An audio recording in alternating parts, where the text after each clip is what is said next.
নবী করিম সাল্লাল্লাহু আলাইহি সাল্লামের প্রতি দুরূদ প্রেরণ করা। নবীজি সাল্লাল্লাহু আলাইহি সাল্লামের প্রতি দুরূদ প্রেরণ করার আমল এরকম আমল, আপনি যদি সারা দিনে শুধুমাত্র নবীজির প্রতি দুরূদ প্রেরণ করার আমলটাই জিকির হিসাবে সবচেয়ে বেশি করেন, দোয়া হিসাবে যদি এটাই আপনি সারাদিন করতে থাকেন, তো আপনার জন্য যথেষ্ট হবে। আল্লাহর কাছে আর কিছু না চাইলেও চলবে, আর কিছু না চাইলেও চলবে। দুরূদ মানে হলো নবীজির জন্য দোয়া করা। ভাই, আল্লাহ তার হাবিবকে রহম করবেন, আপনার আমার দোয়ার দিকে আল্লাহর তাকানোর কোনো ঠেকা আছে? নবীজি কি আমাদের দোয়ার কোনো মুখাপেক্ষী? কিন্তু আমরা তার জন্য দোয়া করলে ওই চান্সে আল্লাহ তাআলা আমাদের প্রতি অনুগ্রহ করবেন। একবার না, আপনি নবীজির প্রতি একবার রহমতের দোয়া করবেন, একবার দুরূদ পাঠ করবেন। মান সাল্লা আলাইয়া মাররাতান সাল্লাল্লাহু আলাইহি আশরা, নবীজি সাল্লাল্লাহু আলাইহি সাল্লাম বলেছেন, একবার আমার জন্য তোমরা দোয়া করলে, আমার প্রতি দুরূদ পাঠ করলে, আল্লাহ তাআলা তোমাদের জীবনে 10 বার 10 জায়গায় 10 টাইমস তোমাদের উপরে আল্লাহ তাআলা অনুগ্রহ করবেন। আপনি টেরও পাবেন না কত জায়গায় আল্লাহ অনুগ্রহ করেছেন। আল্লাহ বাঁচাই দিয়েছেন, একটুর জন্য শেষ হয়ে যান নাই। ওই যে দুরূদ পড়ছেন, আল্লাহ তাআলা রক্ষা করছে, আপনি খবরও নাই।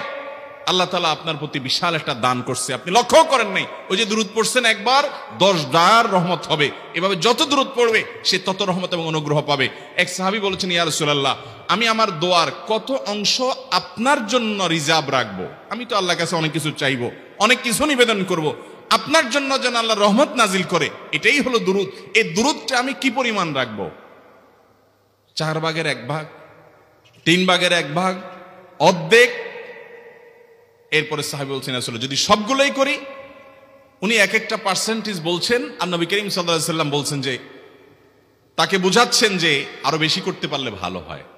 তো সাহাবী বাড়াইতে বাড়াইতে শেষ পর্যন্ত বলেন যে, আমার দোয়া যদি সবগুলো আপনার জন্য করি, আমি যদি আর কোনো দোয়া না করি, শুধু আপনার জন্যই দোয়া করি, নবী করিম সাল্লাল্লাহু আলাইহি সাল্লাম তাকে সুসংবাদ দিলেন যে, তাহলে তোমার আর কোনো সমস্যা থাকবে না, সব সমস্যা দূর হয়ে যাবে, তোমার কোনো পেরেশানি থাকবে না।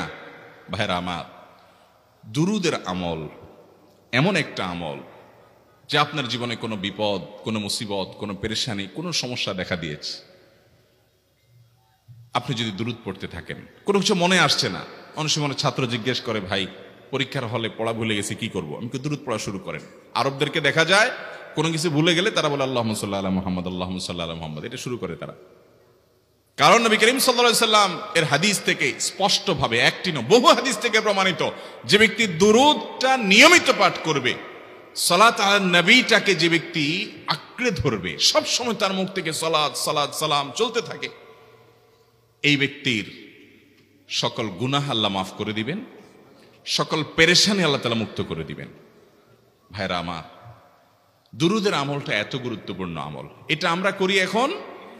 অনেকে আছেন যে আনুষ্ঠানিকতা যখন থাকে দুরূদের, মিলাদের, তখন একটু সালাত আলা নবী যেভাবে করেন।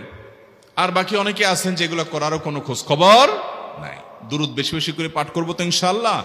সবচেয়ে শ্রেষ্ঠ দুরূদ, সবচেয়ে উত্তম দুরূদ হলো দুরূদ ইব্রাহিম, যেটা নামাজে পড়েন। আর সবচেয়ে সংক্ষিপ্ত দুরূদ হলো সাল্লাল্লাহু আলাইহি ওয়াসাল্লাম। এছাড়া নবীজির প্রতি দোয়ামূলক যে কোনো দুরূদই আল্লাহর কাছে গ্রহণযোগ্য হতে পারে, যদি দুরূদের অর্থের মধ্যে, কথা বলার মধ্যে খারাপ কিছু না থাকে। দুরূদের নামে অনেকগুলো দুরূদ প্রচলিত আছে বিভিন্ন বই পুস্তকে, অমুক দুরূদ পড়লে অমুক এত নেকি হয়, বা অমুক দুরূদ পড়লে এতবার পড়লে ওই বিপদ দূর হয়। এগুলো কোনো হাদিস নির্দেশিত না, এগুলো হয়তো কারো তাজরিবা, অভিজ্ঞতা নির্ভর। কিন্তু হাদিস নির্দেশিত দুরূদ হলো দুরূদ ইব্রাহিম, আর সবচেয়ে সংক্ষিপ্ত দুরূদ হলো সাল্লাল্লাহু আলাইহি সাল্লাম।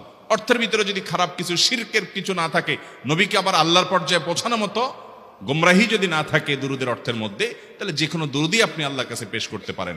তাহলে 6টা দোয়া হলো কোরআন হাদিসের শত শত সহস্র দোয়ার নির্যাস এবং খোলাসা। তার 1 নম্বর হলো দুরূদের আমল। করবো না বেশি বেশি ইনশাআল্লাহ? আমার জীবনে বহুবার এমন হয়েছে, বহুবার এমন এমন বিপদ যে দেয়ালে পিঠ ঠেকে গেছে, এখান থেকে উদ্ধারের কোনো পথ আর চোখের সামনে দেখা যাচ্ছে না। আমি এই আমলটি, এর পাশাপাশি ইস্তেগফারের আমল, যেটা 2 নম্বরে বলবো আমি, এই 2টি আমল কন্টিনিউয়াসলি করে গেছি, হরদম প্রতি নিঃশ্বাসে নিঃশ্বাসে, বাস টয়লেটের টাইম বাদে বাকি ফুল টাইম এটা দুরূদ এবং ইস্তেগফার অব্যাহত রাখছি। আল্লাহ তাআলা এমন ভাবে অলৌকিক ভাবে উদ্ধার করেছেন যে আমার কল্পনায়ও আসে না যে এখান থেকে এভাবে হেল্প হতে পারে। ভাইরা আমার অভিজ্ঞতার 2 পয়সার কোনো মূল্য নাই। আমার অভিজ্ঞতা কি আসলো না আসলো এটাতে কিছু আসে যায় নাই।